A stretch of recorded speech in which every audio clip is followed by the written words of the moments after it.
Algumas pessoas vão ser removidas. Pronto. Show, show. Começou a gravar, graças a Deus. E aí, galerinha, bom dia, boa tarde, boa noite, boa madrugada. Como é que vocês estão? Tá todo mundo bem? Espero que sim. Finalizando o semestre, né? Olha, turma, hoje já é dia 24. Depois do dia 24, a nossa sala é 26. Depois 1, depois 3, 8 e 10 a prova, 15 entrega a prova. E se eu tiver acabado a matéria, acabou. Se não tiver acabado a matéria, a gente continua e termina a matéria. Mas está mais perto do fim do que do começo, né? Bom, não é bom? É porque a nossa matéria é gigantesca. Show de bola, então. Vocês estão bem, né? Como eu atrasei aí uns 10 minutinhos, eu vou logo começar a nossa aulinha. Eu vou começar a compartilhar para a gente iniciar tudo. Só lembrando, a gente está falando de recursos, tá? Eu já vi a parte do conceito de recursos com vocês, os princípios recursais, os efeitos recursais, e a gente começou a ver os recursos em espécie. Aí, dos recursos em espécie, a gente já viu o recurso distrito e o agravo em execução. Porque tudo que vale para o recurso distrito vale também para o agravo em execução. O recurso distrito, ele tem cabimento nas hipóteses do 581 do CPP. Já o agravo em execução, ele cabe contra qualquer decisão do juiz da vara das execuções.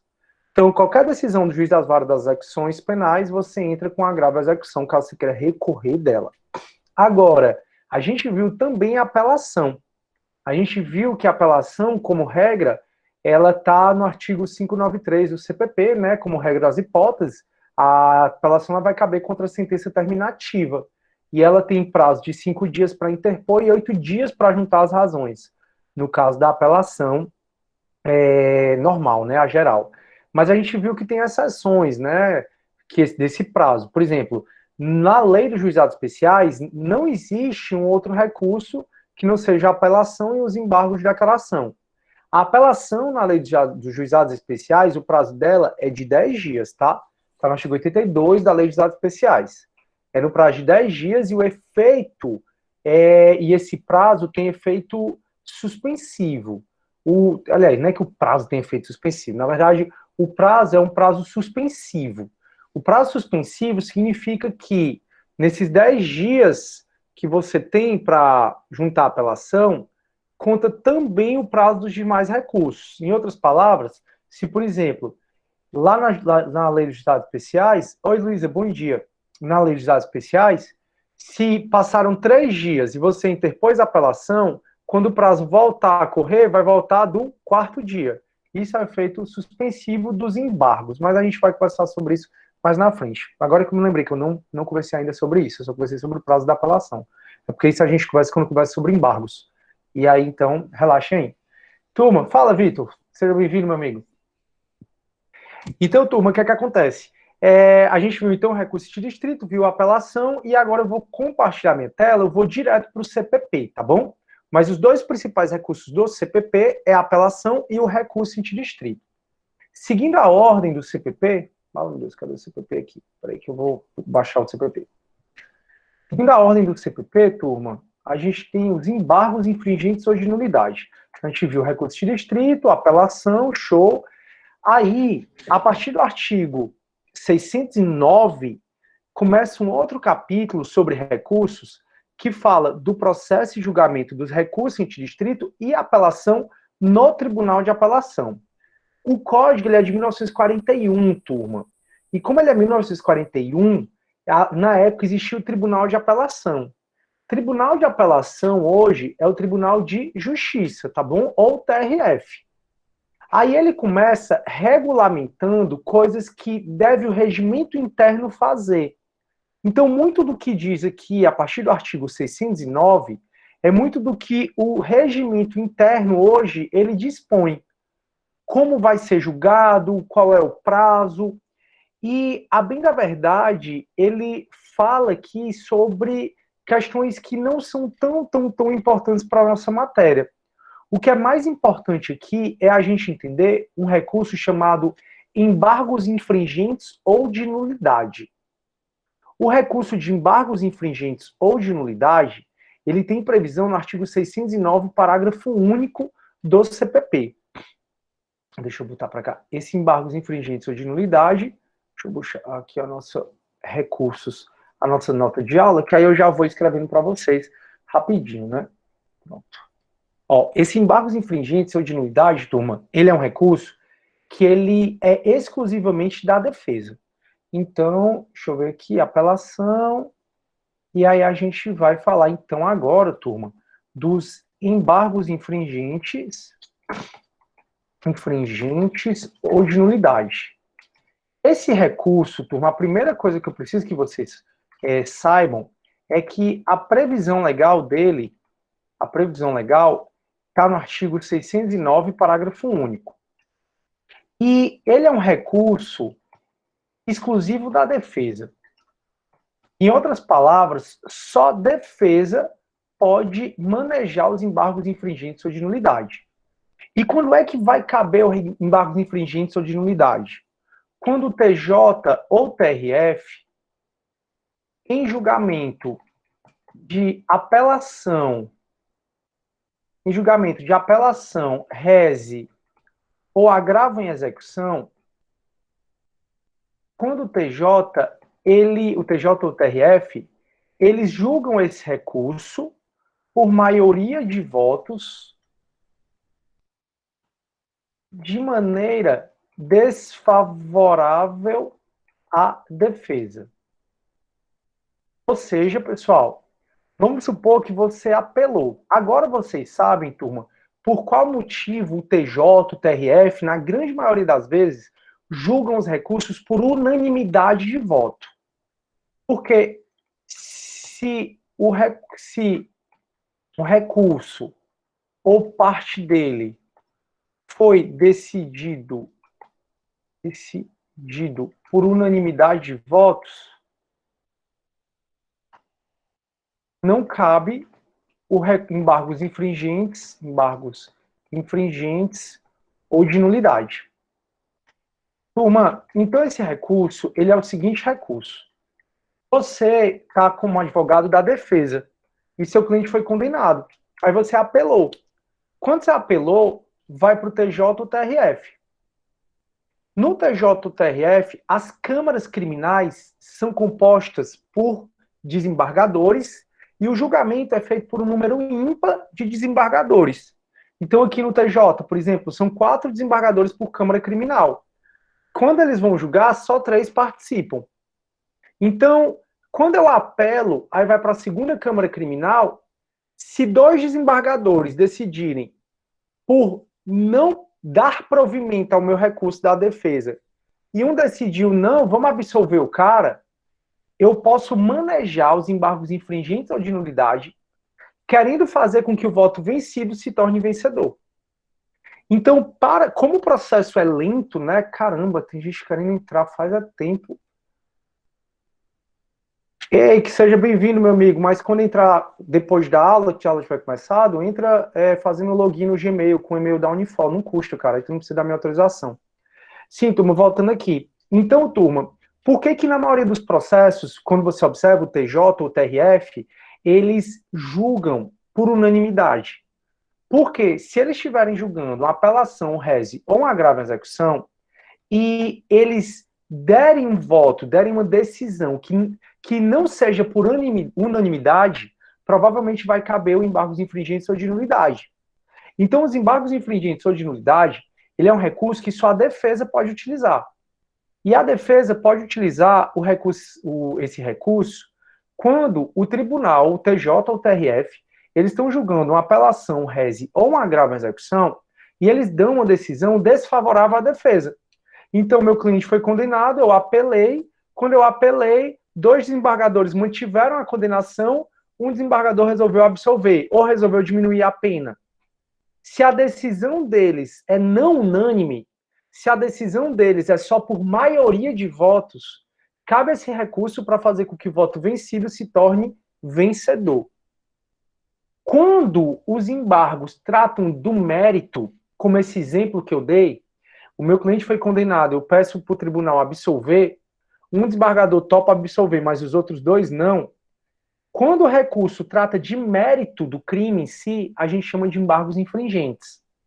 Agora, se eu apelei pedindo uma nulidade, um desembargador acatou a nulidade, os outros 2 não, Aí o nome do recurso é embargo de nulidade, porque a matéria não é de mérito, a matéria é de nulidade.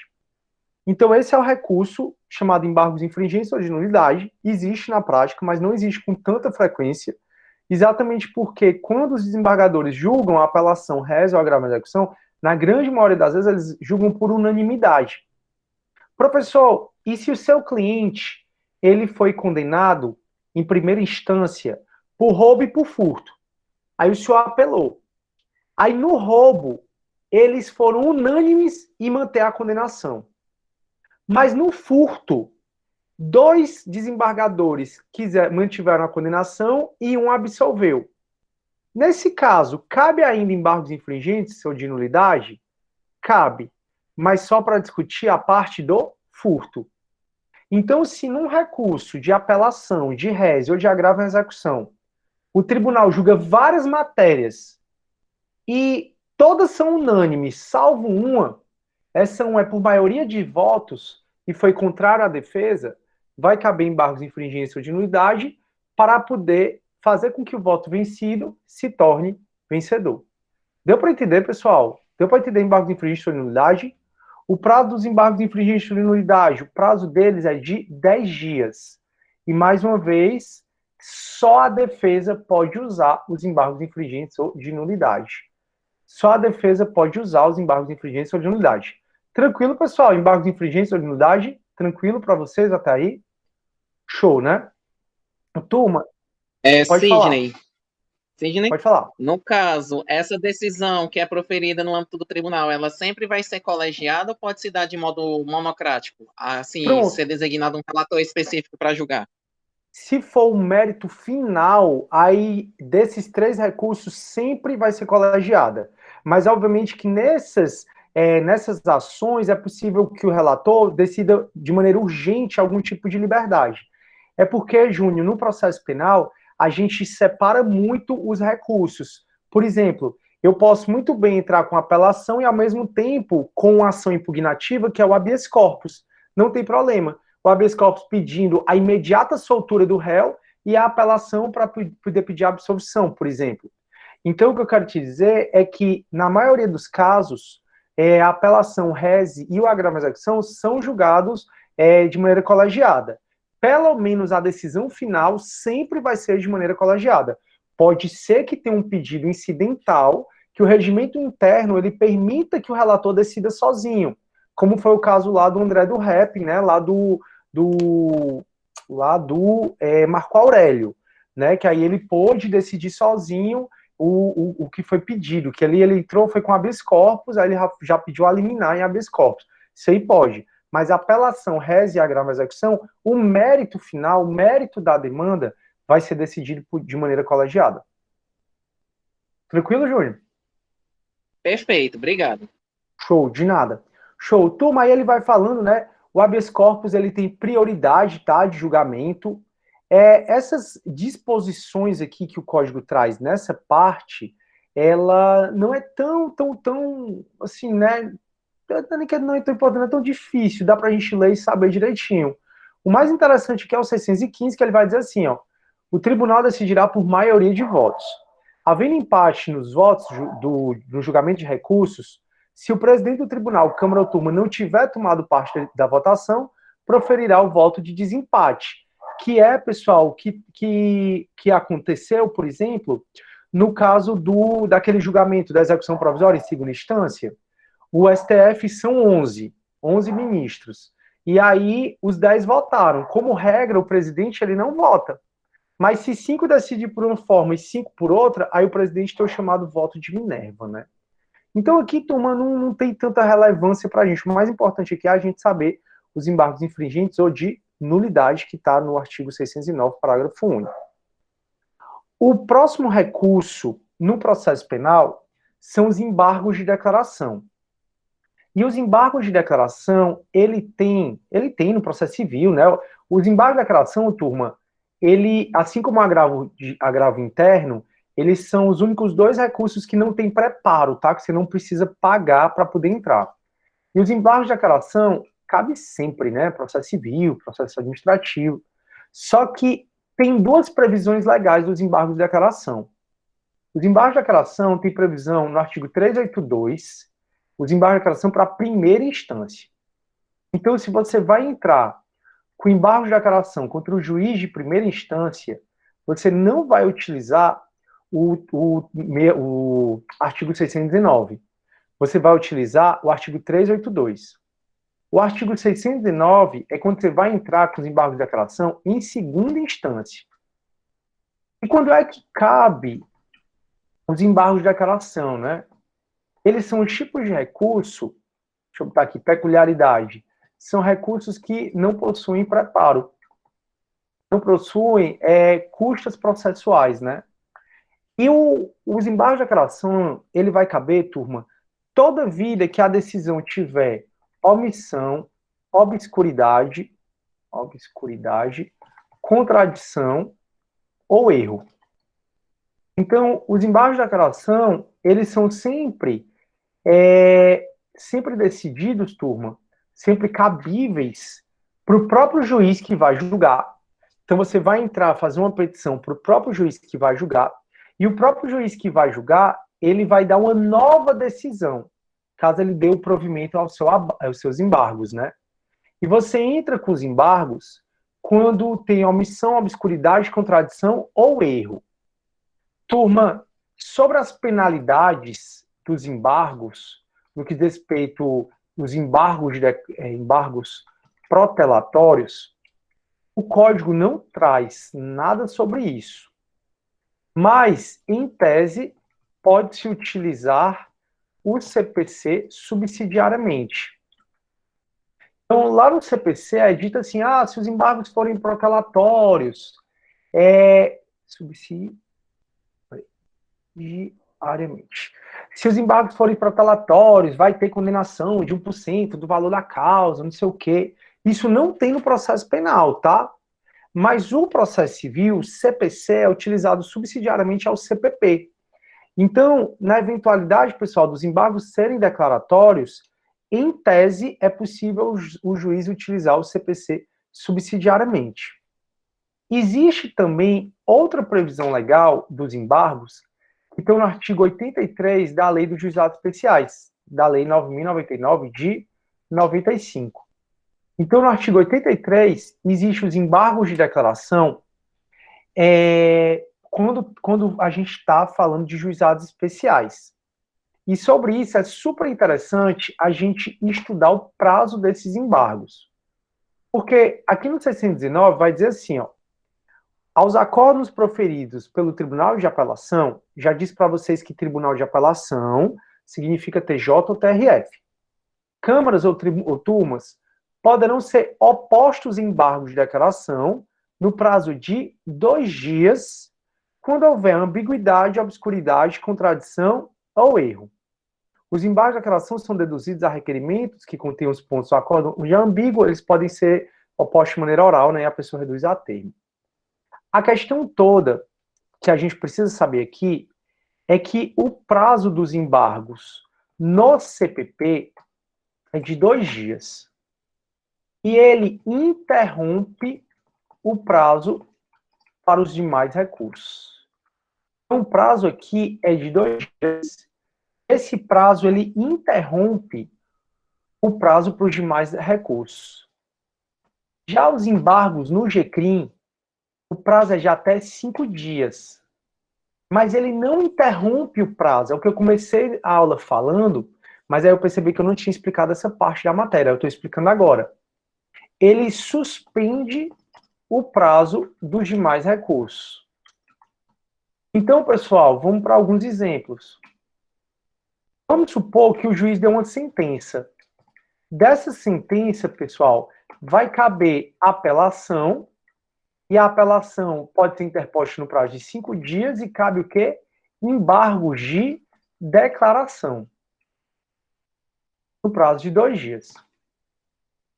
Você já sabe que o prazo dos embargos no CPP, ele interrompe o prazo dos demais recursos.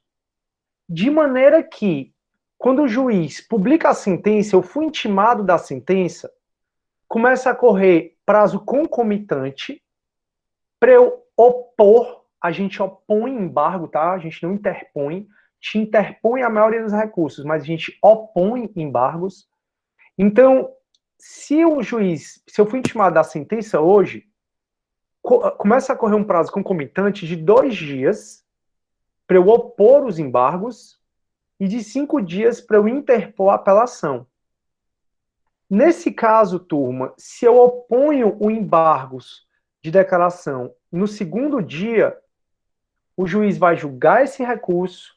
Quando o juiz proferir uma nova sentença, restabelece para mim o prazo de 5 dias para eu entrar com a apelação. Então, quando a gente diz que o prazo dos embargos interrompe o prazo para os demais recursos, significa que ele faz zerar o prazo dos demais recursos.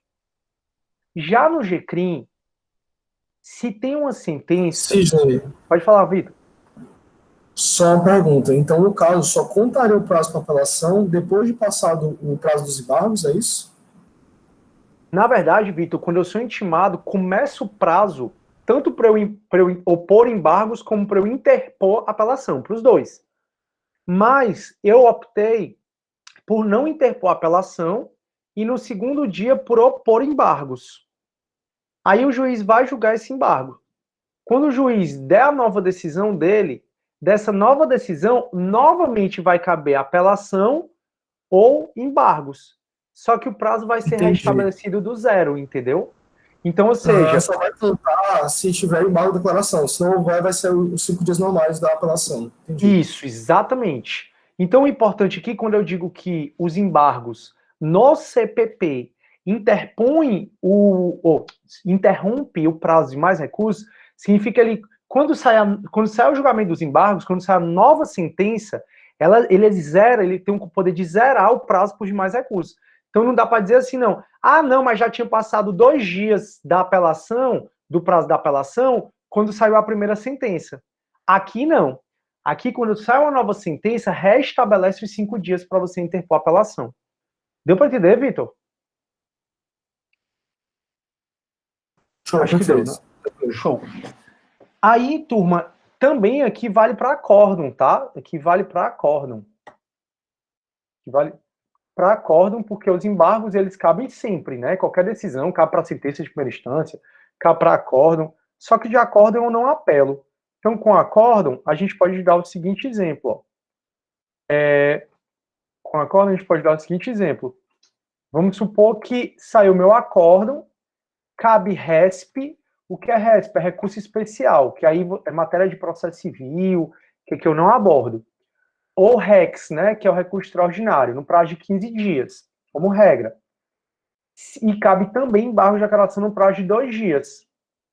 Se eu entro com embargo de aclaração contra a decisão da primeira Câmara Criminal, por exemplo, quando o acórdão do primeira Câmara Criminal, quando os embargos forem julgados, restabelece o prazo de 15 dias para entrar com RESP ou com REX. Tranquilo até aí? Já, turma, o prazo do GCRIM, o prazo nos juizados especiais, se o juiz dá a sentença lá nos juizados especiais, é cabível a apelação no prazo de 10 dias. A gente já viu isso, está no artigo 83 do 82 da Lei dos Juizados Especiais. Está aqui para vocês poderem estudar. Artigo 82 da Lei 9.099 de 95. Show. E aí cabe, turma, no prazo, se o juiz dos juizados especiais, então eu amei a seu Vitor, aí o juiz deu a decisão, né? Síria, você foi condenado por ter ameaçado o Vitor nos juizados especiais. Beleza. Lá nos juizados especiais, eu tenho um prazo de 10 dias para apelar para a turma recursal. E dessa decisão, eu posso também não só apelar, eu posso também entrar com os embargos de declaração. Só que o embargo de declaração, no GCRIM, o prazo é de 5 dias. E esse prazo está no artigo 83, né, da Lei dos Juizados Especiais. Aí, Vitor, preste atenção no que eu vou te dizer, tá bom? Eu fui condenado por te ameaçar, o Vitor. Aí, o juiz deu a decisão me condenando. Quando eu sou intimado dessa decisão, Vitor, começa a contar o prazo de 10 dias para eu apelar ou de 5 dias para eu entrar com os embargos de declaração. Preste atenção, turma. Nos juizados especiais, quando eu fui intimado da sentença, começa a contar o prazo de 5 dias para eu entrar com embargos e de 10 dias para eu apelar para a turma recursal. Nos juizados especiais, se eu entro com embargos no 4º dia, o juiz vai julgar esses embargos, ele vai dar uma nova sentença, e quando eu for intimado dessa sentença, o prazo que eu tinha para apelar não restabelece. Ele volta a contar da onde parou. Por isso que a gente diz que nos juizados especiais, os embargos tão somente suspendem o prazo para os demais recursos. Então, o que eu estou dizendo para vocês é que, nos juizados especiais, eu fui intimado da sentença que me condenou por ter ameaçado o Vitor. Aí eu tenho 5 dias para apelar e, concomitantemente, eu tenho 10 dias para entrar com a apelação. Acontece que, ao invés de apelar, eu preferi entrar com os embargos. Eu entrei com os embargos no 4º dia. Aí, da apelação, então, dos 10 dias que eu tinha, já passaram 4. Quando eu oponho os embargos, o prazo da apelação vai ficar paradinho, vai ficar suspenso no 4º dia. Aí o juiz julga os embargos e dá uma nova decisão. Quando eu for intimado dessa nova decisão, o prazo volta a correr de onde parou. Então volta a correr para o 5º, para o 6º. Eu só tenho um tempo remanescente. Eu não tenho mais os 10 dias novamente. Deu para entender essa parte de interromper e suspender, turma? Deixa eu ver aqui. Então, em tese, nesse caso, relevar a pergunta... Beleza, então não é para ler, né? Tranquilo. Deu para entender, pessoal? Juizados especiais, os embargos, o que é que eles fazem? Eles só fazem suspender o prazo para apelação. Já no CPP, os embargos, eles interrompem, significa que zera o prazo para apelação e volta a correr novamente. Então, o Vitor entendeu, Júnior entendeu, Mariana, que geralmente interage comigo, Fabiana... Sim, tranquilo essa parte. O Júnior entendeu, a Clara tá tranquila, a Mariana... Mariana, a lei dos atos especiais é a 9.099 de 95. Artigo 83 é o que fala dos... artigo 83, Mariana, é o que fala dos embargos de declaração no GCRIM, e 82 é o que fala da apelação. Mariana, ele fala interromper o prazo. Lá no 83, Mariana? Deixa eu ver aqui, ó. Juizados especiais. Lei 9.099. Deixa eu ver o artigo 83 aqui, ó. Diz assim, ó. Desembarcação será oposto. Interrompe o prazo para interposição de recurso. Não, mas não é assim, não. Os embarcação interrompe o prazo para interposição de recursos. Não é assim que a jurisprudência vem entendendo, viu, Mariana? Na verdade, eu não estava nem lembrando mesmo desse artigo. Obrigado até para dizer. Mas não é assim que a jurisprudência vem entendendo. Os embargos de declaração interrompem o prazo para... Engraçado. E foi inserido aqui em 2015, mas mesmo assim, não é assim. Eu vou até ver, Mariana, obrigado por me avisar, mas não é assim. Embargo de declaração no juizado especial, elas suspendem. Mas, enfim, eu vou depois dizer para vocês como é que tá hoje, mas suspende. É que eu não tô doido. Enfim, mas por hora vai por aí, viu, Mariana? Que depois eu te digo qual é essa questão. Na quinta-feira eu digo para vocês. Pronto. Sidney. Oi, Júnior. Esses efeitos de suspensão no CPP ou de interrupção no GCRIM, eles se aplicam caso os embargos de declaração sejam manejados de modo intempestivo? Sim, se aplica, até porque não pode. De maneira intempestível? Não, aí não. Aí não vai ter recebimento, né? Se não ter recebimento, nem vale. Tu tá dizendo assim, vai suspender, porque senão o cara podia utilizar esse artifício para poder prolongar o prazo do recurso, assim que tu tá dizendo, né? Passou o prazo, aí o cara opôs embargos. Aí não, cara. Aí continua o prazo normal, até porque provavelmente foi muito de má fé, né? Essa oposição. E no direito ninguém se vale da própria torpeza. Show? Show, Júnior? Tranquilo? Perfeito, obrigado. Pronto. Aí o Vitor está acrescentando que a lei dos atos especiais estaduais é essa, mas existe uma outra lei das leis dos atos especiais federais. Contudo, a lei dos atos especiais federais, ela aplica subsidiariamente a dos estaduais, entendeu? Então, a dos federais, ela acaba sendo praticamente a mesma coisa, né? Ela acaba sendo Muito parecido. Mariana, na verdade, não precisa nem agradecer, eu que tenho que te agradecer, e eu ainda não te esclareci. Eu vou só ver por qual motivo lá tá dizendo interromper e a galera tá dizendo suspender. Que realmente eu nem lembrava dessa discussão, para ser bem sincero, fazia tanto tempo que eu não falava sobre isso, que eu não lembrava dessa discussão. Aí, Mariana, eu fico te devendo essa quinta-feira sem falta, eu lhe dou uma resposta. Show! Então, turma, esses são os embargos de declaração. Aí, continuando o CPP, ele começa falando da revisão. O CPP ele foi extremamente atécnico, porque ele colocou duas ações impugnativas, ações, no título que fala de recursos. Então, só lembrando, a gente está conversando, quando a gente vê aqui no título 2, a gente fala dos recursos em geral. Aí, ele é dividido em vários capítulos. O capítulo 6 o capítulo 7, aliás, traz a revisão criminal, que não é um recurso, é uma ação impugnativa. E nós já vimos que a diferença entre ação e recurso é que o recurso, ele não forma processo novo, e a ação forma processo novo. Como a gente ainda está falando de recurso, eu vou pular da revisão criminal, certo?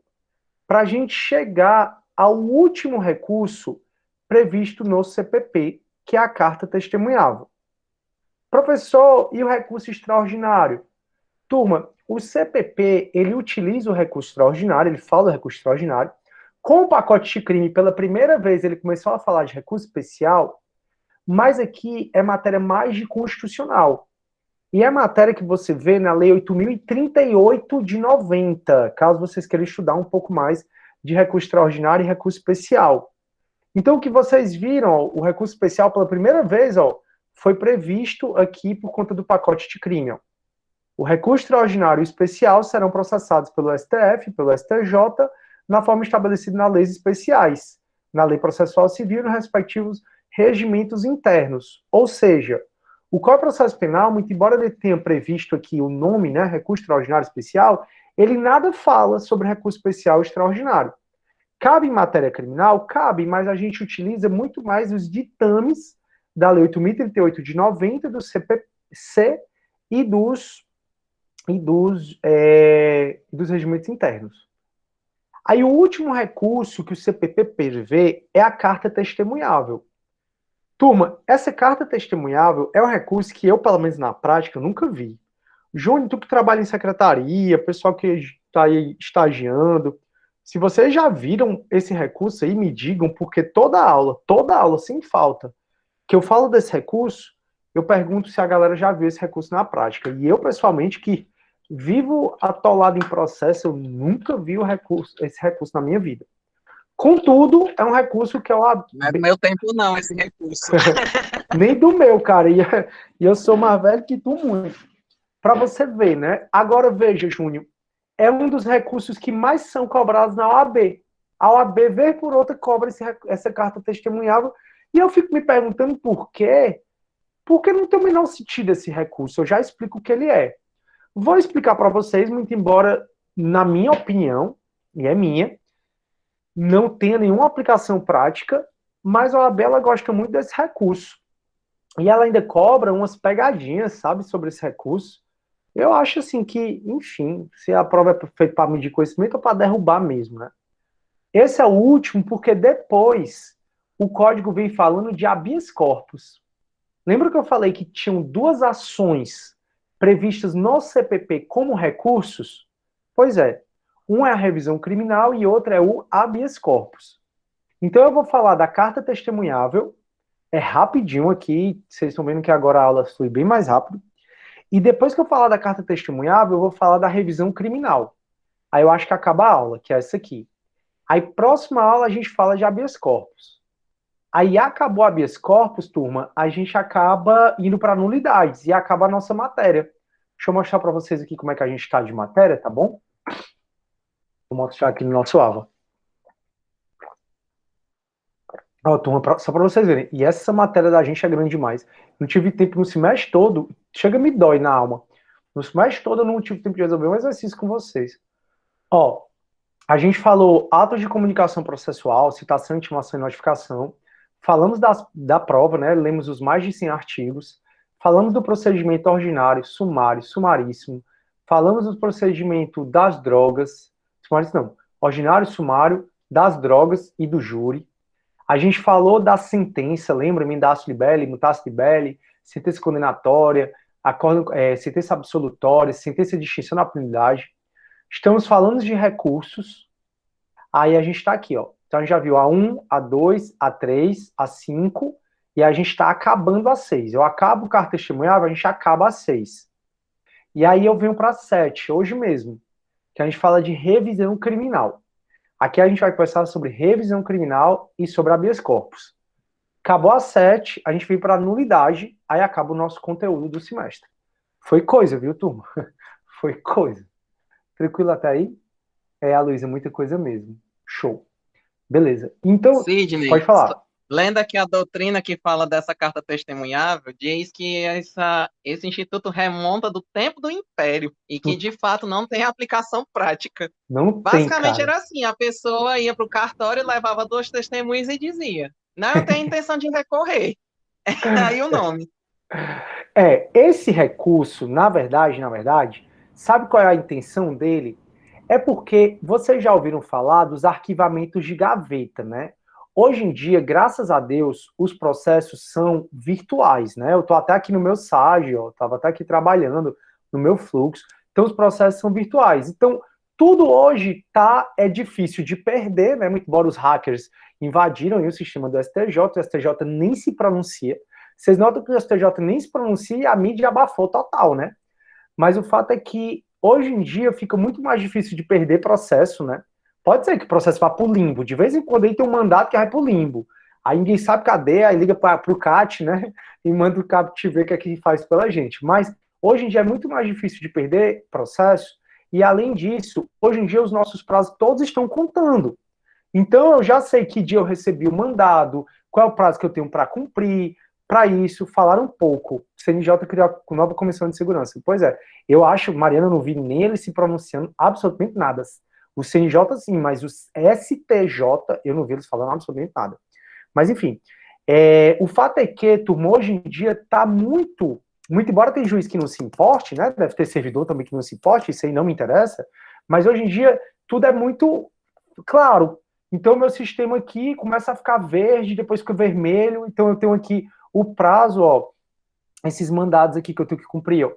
Tô com 9 mandados que eu recebi, né, para cumprir, aí, peraí, ele demora mesmo, eu disse, né, vocês estavam nascendo, esse programa estava sendo criado.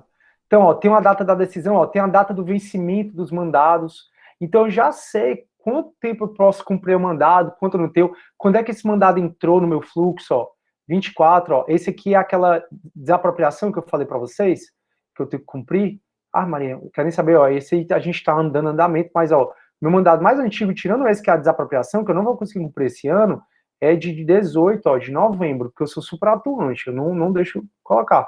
Mas hoje em dia é muito mais fácil, não deixo acumular. Hoje em dia é muito mais fácil, turma, a gente conseguir ter o controle do processo, né? Mas antigamente, você entrava nas varas, pilhas e pilhas e pilhas e pilhas de processo. Aí tu chegava lá na vara do Júnior, tu tratava o Júnior mal, sabe o que ele fazia com o teu processo? Ele, botava num canto escondido, perdido, ninguém sabia cadê o teu processo. E aí é o chamado arquivamento de gaveta, né? Às vezes o magistrado ficava com raiva de você e tal, aí, vamos esquecer esse processo, vamos perder aqui. Aí perdia na vara. Hoje em dia é mais difícil. Aí, turma, a carta testemunhável é o recurso utilizado para destrancar recursos. Não é carta rogatória não, Luiz, é carta testemunhável. Carta testemunhável. Rogatória é outra coisa, rogatória a gente já vai estudar. Ah, tá, tu escreveu errado, né? Tranquilo. Pronto, caixa testemunhável, ó. O pai da Luísa nunca nem viu na vida. Obrigado, viu? A carta rogatória é aquela que manda para o juiz do exterior, que segue o processo penal do exterior, a gente já conversou sobre isso, né? O Vitor está dizendo assim, não, tranquilo.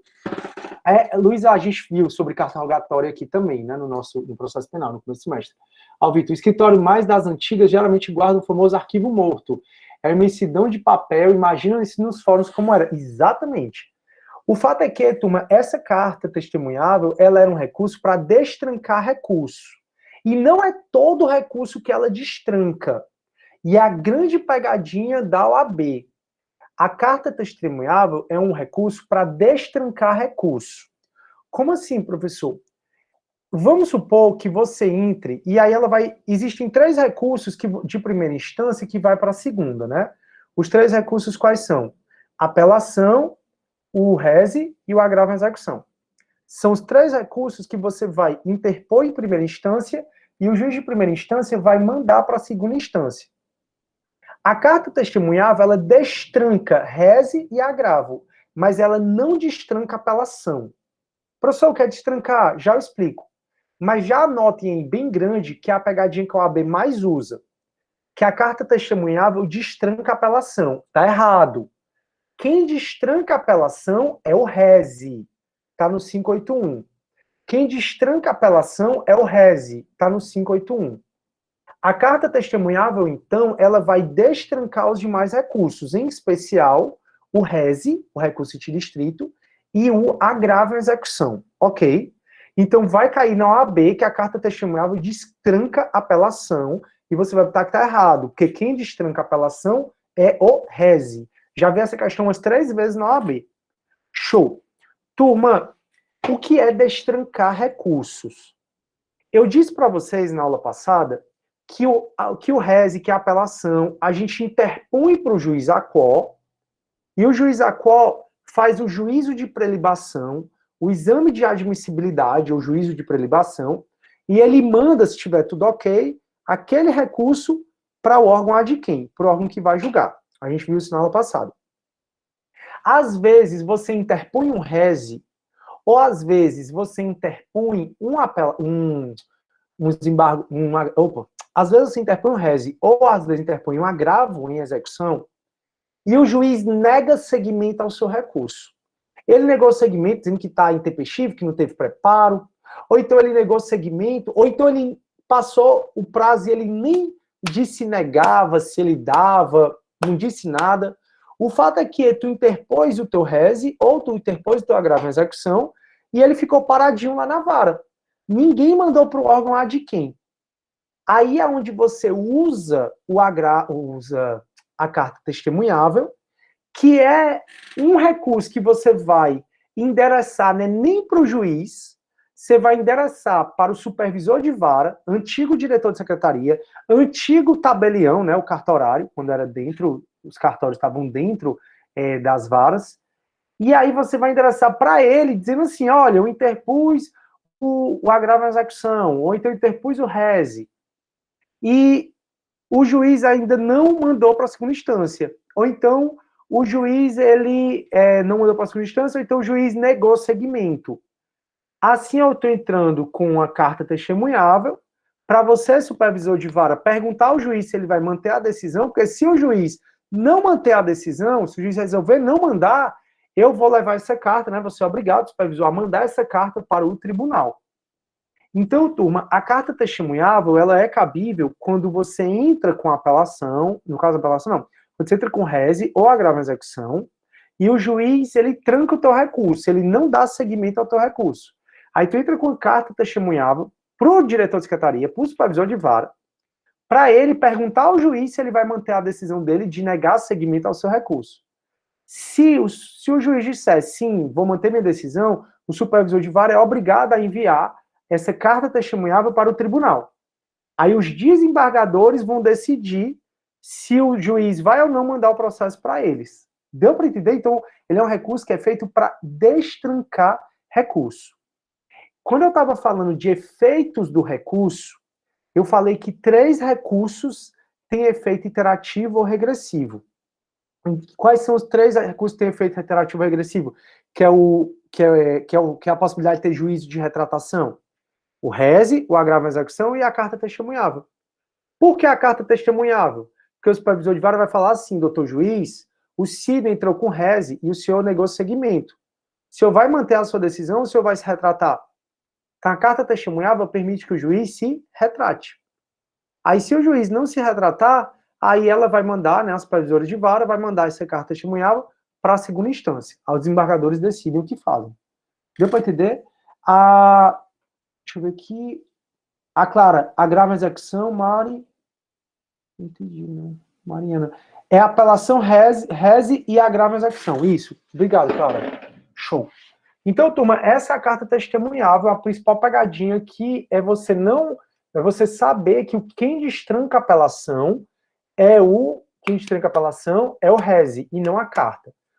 Então, ó, dar-se-á a carta testemunhável da decisão que denegar recurso, ou seja, ele negou seguimento ao teu recurso, ele disse que não estava no prazo, não tinha preparo, não tinha interesse recursal, por exemplo, ou então da decisão que admitiu o teu recurso, mas não mandou para o juiz adquim. Então, o teu recurso ficou paradinho. Quando o teu recurso ficar paradinho, aí tu entra com a carta testemunhável. A carta testemunhável será requerida ao escrivão ou secretário do tribunal. No caso, a carta testemunhável, turma, hoje ela é direção do supervisor de vara, né? Em 48 horas seguintes ao despacho do juiz que denegar recurso. Então, o prazo da carta é de 48 horas. O escrivão ou secretário do tribunal dará recibo à petição à parte, no prazo de 5 dias, no caso de recurso de distrito, ou de 60, no caso de recurso extraordinário, né? Se for carta testemunhável em segunda instância. Aí o escrivão ou secretário do tribunal, que se negar a dar recibo, deixar de entregá-la a qualquer pretexto, será suspenso por 30 dias. O juiz é o presidente do tribunal de apelação e faça a representação, importará a pena, que é tranquilo. Aí, extrair e autuar do instrumento, observar-se ao 588 a 592, que é o que fala, turma, do reze, que a gente já viu. E aí ele fala também, do 592, fala do reze, que é a partir da juízo de retratação, o juiz poder se retratar. E aí, se o juiz não se retratar, manda para o tribunal. E aí o processo da carta testemunhável na instância superior seguirá o processo do recurso denegado. A carta testemunhável não tem efeito suspensivo. Então, basicamente, uma carta testemunhável é um recurso que destranca recurso. Ela só não destranca apelação. O prazo da carta testemunhável é o prazo de 48 horas. Provavelmente, na vida de vocês nunca vão nem ver um recurso desse. Mas eu preciso ensinar por causa da OAB. Beleza aí? Turma, se tá todo mundo ok, a gente termina recursos. Então, a gente vai agora para as ações autônomas de impugnação. A diferença dos recursos para as ações autônomas de impugnação é só uma. Ambos, tanto os recursos como essas ações, eles servem para você impugnar uma decisão judicial. Então, recurso faz a impugnação da decisão judicial. Essas ações fazem a impugnação das decisões judiciais. Agora, enquanto o recurso não forma processo novo, as ações formam processo novo. E é a única diferença. No âmbito dessas ações autônomas de impugnação, a gente tem o habeas data, o habeas corpus, tem as ADIs, né, ação de constitucionalidade, temos a revisão criminal, a ação rescisória no processo civil. Mas, turma, as ações autônomas de impugnação no processo penal, que são exclusivas do processo penal, é mais a revisão criminal, que é a que eu começo a falar agora, e o habeas corpus, que é o que provavelmente a gente vai ver na próxima aula. Quando eu acabar essas duas, a gente vai falar de nulidade. Se Deus quiser, eu ainda resolvo o exercício com vocês nessa aula. Ou nessa aula não, né? Nesse semestre. Por isso, pessoal, peguem, eles mudaram aqui o meu AVA, eu não sei nem onde é que eles botaram os exercícios. Vocês sabem onde é que eles botaram, deve ser aqui a apresentação. Ó, pronto, ó. Pronto. Resolvam, turma, essas questões, tá? Principalmente a por assunto, que eu vou ver se eu consigo tirar um dia da aula, ou pelo menos meia hora, para resolver as questões que vocês têm mais dúvidas, tá? Até porque, como eu não tenho monitor nessa disciplina, eu sei que vocês não têm um GED, né? Não fica tendo um acompanhamento do GED. Mas procurem colocar aí, turma, para vocês resolverem essas questões, e aí eu vou chegar e vou dizer assim, turma, eu vou resolver questões com vocês, sobre a matéria do semestre todo. Tanto faz. Lembre que a matéria da AV3 é cumulativa, tá? Então é importante que vocês saibam tudo. Então resolva essas questões por assuntos ou por prova, e aí quando for, se Deus quiser, na nossa última aula antes da prova, eu pergunto se vocês querem que eu resolva alguma questão com vocês. Aí eu resolvo as questões. Alguma dúvida, turma? Não, né? Turma, então, agora a gente vai estudar duas ações impugnativas autônomas. E a primeira dela, pode falar. Fala, achei que alguém tinha falado. Já é o segundo espírito que vem aqui no meu ouvido falar, porque nessa aula mesmo já outro espírito já falou. É tu, Vitor, que quer falar? Se alguém tiver querendo falar, a internet tá muito ruim, é o Vitor. Cara, eu não tô conseguindo escutar. Qual coisa escreve aí? Era ele mesmo, né? Pois é, eu vi aqui aparecendo. Vitor, eu acho que tu tá querendo falar, cara, mas acho que ninguém, nem eu, nem ninguém tá escutando. Qual coisa tu escreve. Fechou? Beleza. Então, turma, a gente vai falar agora. Deixa eu botar aqui carta testemunhável, né? Só pode dizer que a gente falou, né? Mas isso, só pode. Carta testemunhável. Carta testemunhável. A carta testemunhável. Deixa eu colocar aqui a carta 639. A 646. Deixa eu botar aqui cabimento para vocês saberem. A IOBS. Quem destranca a apelação é o RESE. Só para ficar um materialzinho para vocês estudarem. Sim, aí a carta testemunhável está no artigo 639, 639 a 646. Show. Pronto, turma. Agora, então, a gente entra na nossa nova matéria, né? E essa nova matéria são as ações. São as ações autônomas de impugnação. E a primeira delas que a gente vai ver é a revisão criminal, turma. A revisão criminal, galera, é como se fosse a rescisória do processo civil. Então, a revisão criminal, que está aqui no artigo 621, ela é como se fosse, turma, a ação rescisória do processo civil. E a observação é que é uma ação exclusiva da defesa. Então, só a defesa pode utilizar. Então, assim como o recurso em embargos infringentes. Então, nessa aula mesmo, eu falei para vocês que os embargos infringentes ou de nulidade são recursos que só a defesa pode utilizar. Também só a defesa pode utilizar a revisão criminal.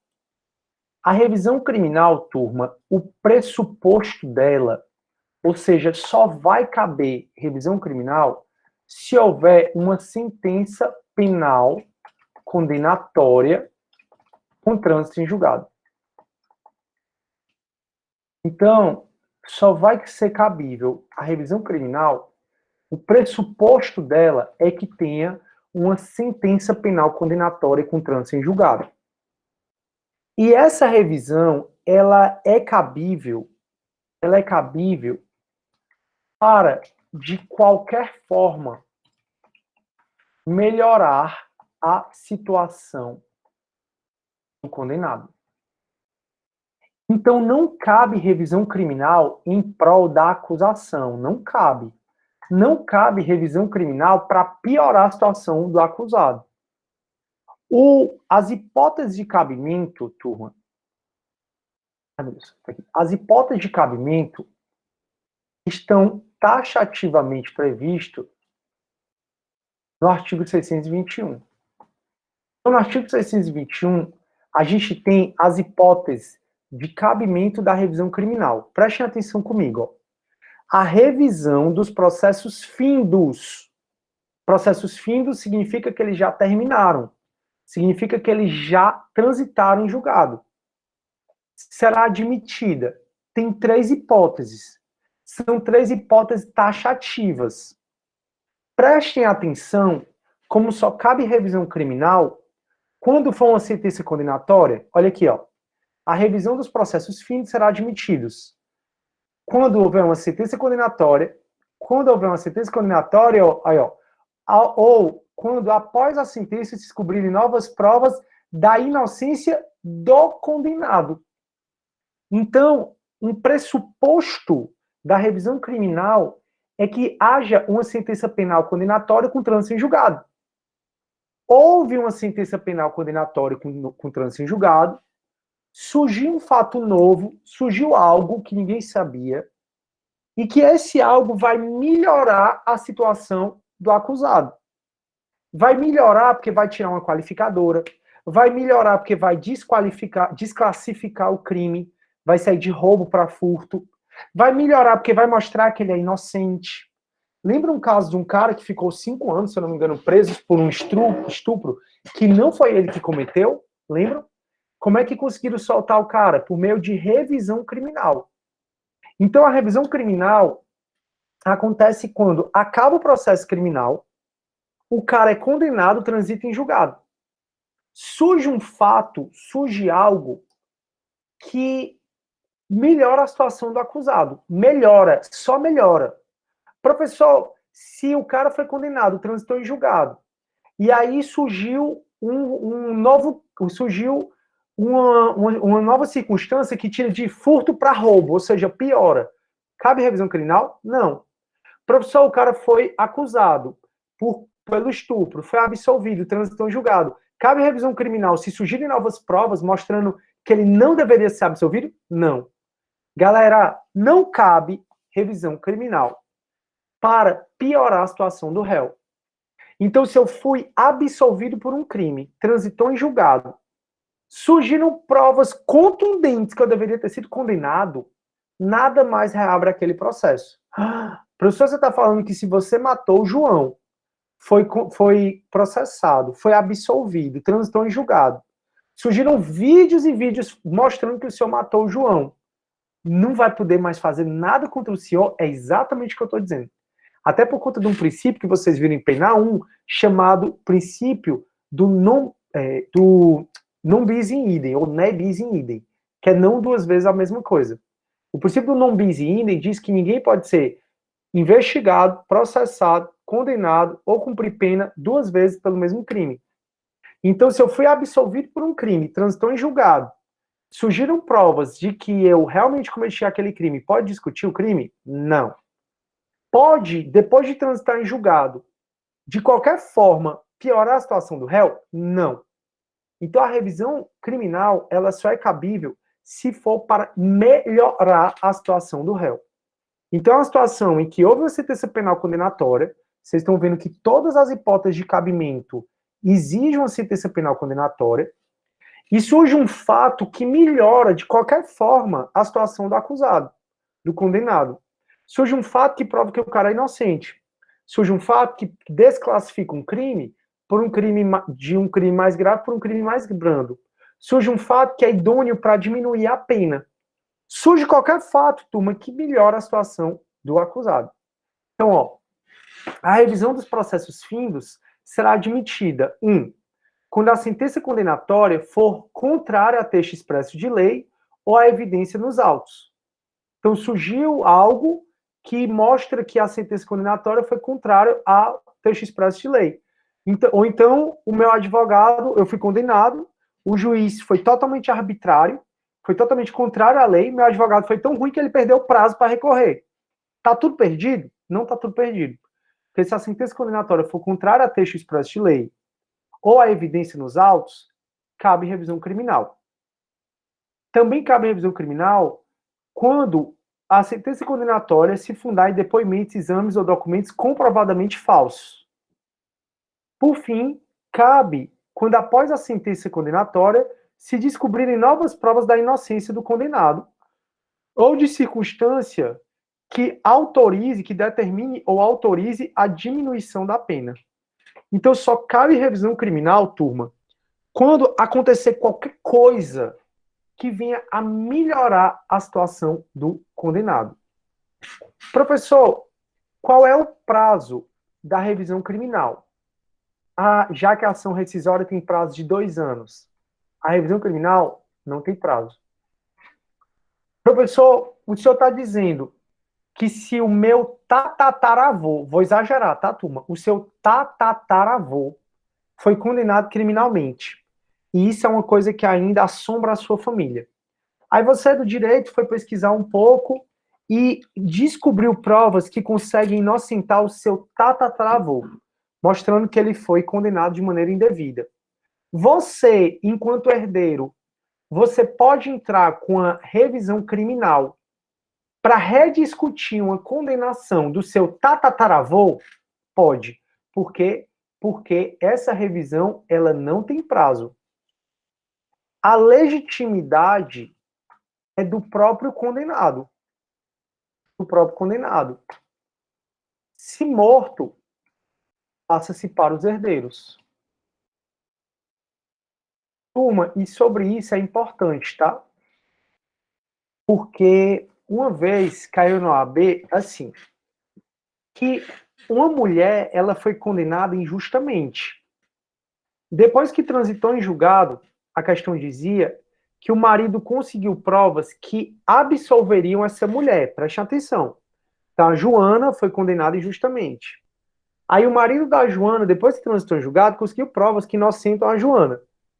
Aí ele chegou e disse, meu amor, eu tenho provas que te inocentam. Vamos entrar com a revisão criminal? A Joana disse, não, não quero entrar com a revisão criminal. A questão perguntava se o marido podia ou não entrar com a revisão criminal sem a autorização da Joana, da esposa dele. E a resposta aqui, não. Então, a legitimidade para entrar com a revisão criminal é do próprio condenado. Se o condenado é morto ou ausente por decisão judicial, passa para os herdeiros naquela ordem, né, do SECAD, que a gente já conversou. Companheiro ou cônjuge, ascendente, descendente ou irmão. Então, hoje, você pode entrar se você descobrir provas da inocência do seu avô, se você descobrir provas, alguma coisa, você pode entrar com revisão criminal, já que você é descendente dele. Professor, e por que cargas d'água eu entraria com revisão criminal para rescindir, para extinguir a sentença que condenou meu tataravô? Porque pode ser que um dos pedidos seja uma indenização pelo erro judiciário. Então, turma, a Constituição ela já diz que o Estado vai indenizar quando houver erro judiciário. Então, se eu descubro que o meu tataravô foi condenado injustamente, eu consigo entrar com revisão criminal para rescindir, para fazer com que o judiciário diga que o judiciário errou, que ele foi condenado injustamente, na verdade ele era absolvido, eu já posso pedir um dinheirinho, eu já posso pedir uma indenização por esse erro judiciário. É por isso que, em tese, você poderia entrar. Deixa eu ver se vocês estão com dúvida. Vitor, é porque aqui em casa tá todo mundo em home office, kkkk, minha mãe dando aula, meu pai em reunião, 2020 e 2020. Botar logo assim, é verdade, tranquilo, cara, de boa. Mas quiser falar, Vitor, de boa, tranquilo também. Aí o Júnior, podemos aplicar o entendimento da revisão criminal da sentença penal absolutória imprópria, previsto no 386, inciso 3º? Não, porque, como eu te falei, ô Júnior, as hipóteses de cabimento da revisão criminal é só contra a sentença penal condenatória. É um excelente raciocínio, Júnior, inclusive. Me mostra que você está sistematizando muito bem a matéria. Mas, como regra, cara, a gente diz, né, e isso eu nunca vi uma questão dizendo o contrário, muito menos jurisprudência, mas, como regra, a revisão criminal só cabe nas hipóteses taxativas do 621, e nessas hipóteses taxativas do 621 só fala em sentença penal condenatória. Não fala da sentença absolutória imprópria, que é aquela, né, do inimputável. Tranquilo, Júnior? Acho que sim, né? Perfeito. Vamos lá, cara. Boa pergunta. Então, turma, da revisão criminal, já falei as hipóteses. A revisão poderá ser requerida a qualquer tempo. Ó. Então, por isso que você pode pedir a revisão criminal do seu tataravô. antes da extinção da pena ou após. Ou seja, o pressuposto é que tenha transitado em julgado. Se você ainda está cumprindo pena, se você já acabou o cumprimento da pena, cabe a revisão criminal desde que tenha transitado em julgado a sentença penal condenatória. Não será admissível a reiteração do pedido, salvo em novas provas. Aí a revisão poderá ser pedida pelo próprio réu. Turma, é assim, ó. Todo mundo diz que a revisão criminal é uma ação que não é exclusiva de advogado, porque o próprio réu, ó, pode pedir. A única pessoa que acha que a revisão criminal é uma peça privativa de advogado é a OAB. Então, assim, a revisão criminal, o próprio réu pode de próprio punho pedir. Por quê? Porque o 623 autoriza. Mas a OAB, ela acha que a revisão criminal é uma peça privativa de advogado. Não é à toa que ela já cobrou, em segunda fase da OAB, a revisão criminal, certo? Então, as revisões criminais, a revisão criminal poderá ser pedida pelo próprio réu, ou por procurador legalmente habilitado, ou, no caso de morte do réu, pelo cônjuge, ascendente, descendente ou irmão, que é o que a gente conversou. Quem decide primeiro é o réu. Só se o réu estiver morto é que os outros podem entrar. As revisões criminais, isso que é importante, competência.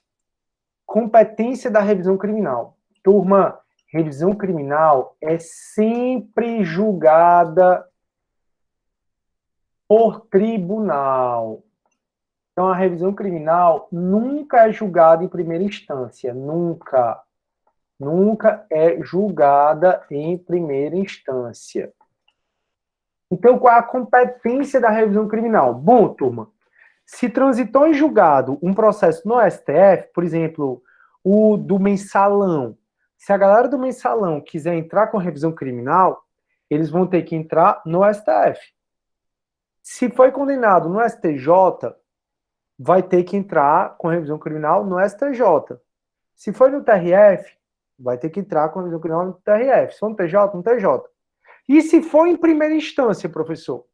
Então, se fui eu, Sidney, que fui processado por corrupção passiva, e foi um juiz de primeira instância que me condenou e transitou em julgado. Se a condenação foi de um juiz de primeira instância, a competência é do tribunal a qual ele está vinculado. Então, a competência para julgar revisão criminal é sempre de segunda instância. Nunca é do juiz de primeira instância. A competência para julgar a revisão criminal é sempre de segunda instância, né? É sempre de tribunal, aliás. Nunca é do juiz de primeira instância, tá bom? Então, as revisões criminais são processadas e julgadas pelo STF, nas condenações, né, por foro de prerrogativa de função, que a gente deu ano passado, TFR, hoje é o STJ, Tribunal de Justiça, já no caso os TJ, os TRFs. Aí, ó, no STF ou no STJ, o processo de julgamento obedecerá ao que foi estabelecido no regimento interno e nos tribunais também. Aqui não importa tanto. O fato é que eu preciso que você saiba que o julgamento da revisão criminal é sempre em tribunal. Próximo. O requerimento da revisão criminal será distribuído a um relator e a um revisor, devendo funcionar como relator um desembargador que não tenha se pronunciado sobre a decisão em qualquer fase do processo. Então, o relator sempre vai ser um ministro ou desembargador que nunca se pronunciou naquele processo. O requerimento, né, a sua revisão criminal, quando você entrar com a revisão criminal, você tem que instruir, tem que provar que transitou em julgado, né, com certidão que transitou em julgado na sentença penal condenatória. Olha aqui, o Júnior, de novo, ó. Tem que ser instruído com a certidão de haver passado em julgado a sentença condenatória e com as peças necessárias à comprovação dos fatos.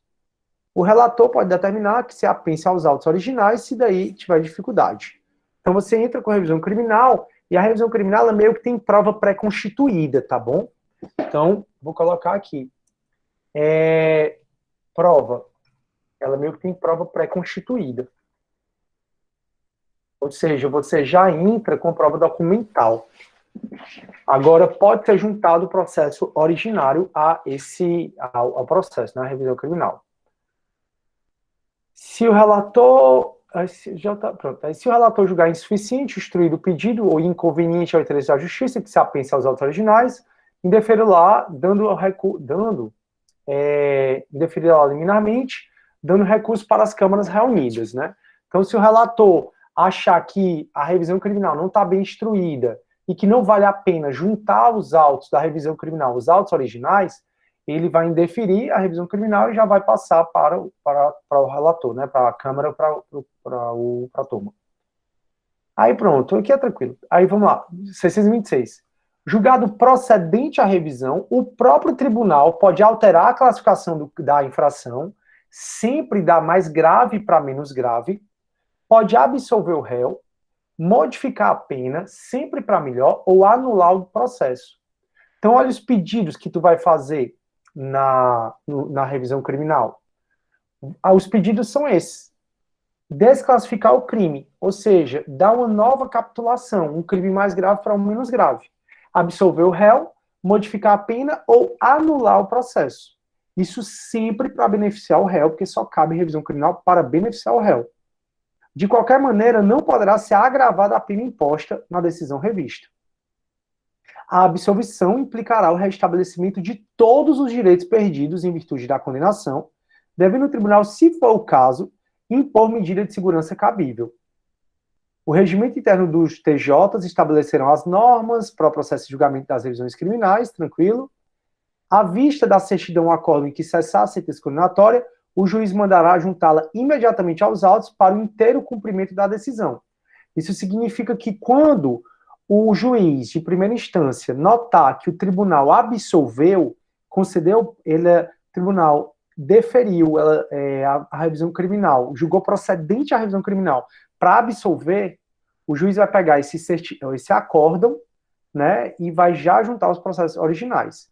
Aliás, se for procedente a revisão criminal, o juiz pega o que o tribunal decidiu e já junta aos autos originais. O tribunal, se o interessado requerer, poderá reconhecer o direito a uma justa indenização pelos prejuízos sofridos. Então, pelos prejuízos que forem sofridos, o tribunal vai dar essa justa indenização.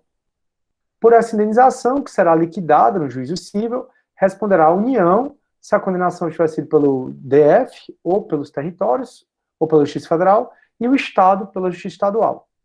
A indenização não será devida se o erro ou a injustiça da condenação proceder de ato ou fato imputável ao próprio condenado. Então, foi o próprio condenado que trouxe os documentos errados para o processo, trouxe documentos falsos para o processo. Ou se a acusação vai sido meramente privada, aqui é de ação penal privada, né? Aí, próximo e último, quando no curso da revisão falecer a pessoa cuja condenação deve ser revista, o presidente do tribunal nomeará curador para a defesa. Na bem da verdade, se isso acontecer, o cara morrer durante, né, o processo, ele vai intimar os herdeiros do SECAD para se habilitar no processo. E essa é a revisão criminal. Deu para entender, pessoal, a revisão criminal? Deixa eu ver aqui as dúvidas de vocês. Parar aqui um pouco a apresentação. A Mariana. Tranquilo. Show. A Mariana, se a acusação detecta uma hipótese para a revisão criminal, é possível que eu me... Ô, Mariana, eu vou te falar a minha opinião, tá? A revisão criminal existe, mas não é como a apelação em rese, que existe muito, tá? Mas a revisão criminal existe e é importante para a prática. Mas, Mariana, no meu ponto de vista, e isso eu não estou lembrando nenhuma jurisprudência, nenhum caso específico onde o MP entrou, o MP poderia entrar, porque o MP ele é muito mais do que uma metralhadora acusatória. O MP ele é um fiscal da lei. Como o MP é um fiscal da lei, em tese ele poderia entrar, tá bom, Mariana? Não lembro dessas discussões em livro, por isso que eu não estou te dando a resposta 100% de certeza. Mas em tese ele poderia. Aí o Júnior, na minha opinião, na minha dúvida anterior, se houver a imposição de uma medida de segurança, seria cabível revisão criminal? Para ser cabível revisão criminal, Júnior, tem que ter uma sentença penal condenatória com trânsito em julgado. E a única sentença penal condenatória com trânsito em julgado que dá uma medida de segurança, o juiz condena e impõe medida de segurança, é a do semi-imputável pelo sistema ou critério vicariante, tá bom? Então é do semi-imputável. Então, ou seja, para te responder, seria cabível? Sim. No caso de condenação do semi-imputável, o semi-imputável é condenado e ou vai ter a pena diminuída, ou vai ter é trocada a pena privativa de liberdade por medida de segurança. Então, o que está em medida de segurança pode entrar com revisão criminal? Pode, não tem problema não. Mas, Júnior, se você acha assim que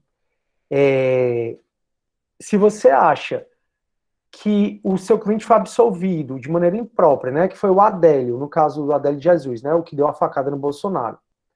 Aí ele tá lá cumprindo medida de segurança. Ele até disse que não quer mais matar o Bolsonaro um dia desses, acho que foi semana passada. E aí o Adélio, né, ele tá indo em medida de segurança. E o Adélio conseguiu provas de que não foi ele que deu a facada. Só um exemplo, tá, turma? Só para ajudar aqui o Júnior. Aí ele conseguiu provas de que não foi ele que deu a facada. Ele pode pré-constituir essas provas, ou seja, documentar essas provas e entrar com habeas corpus para não cumprir mais medida de segurança. Porque o habeas corpus, ela requer pré-constituição, né? Requer prova pré-constituída. Entendeu, Júnior? Então, assim, se o cara foi absolvido, não vai caber revisão criminal. Porque as hipóteses são taxativas do 621 e o 621 sempre fala em sentença penal condenatória com trânsito em julgado. Tranquilo, Júnior? E o Júnior tinha outra dúvida, né, sobre a reformácia impédios. O que era, Júnior? Lembra?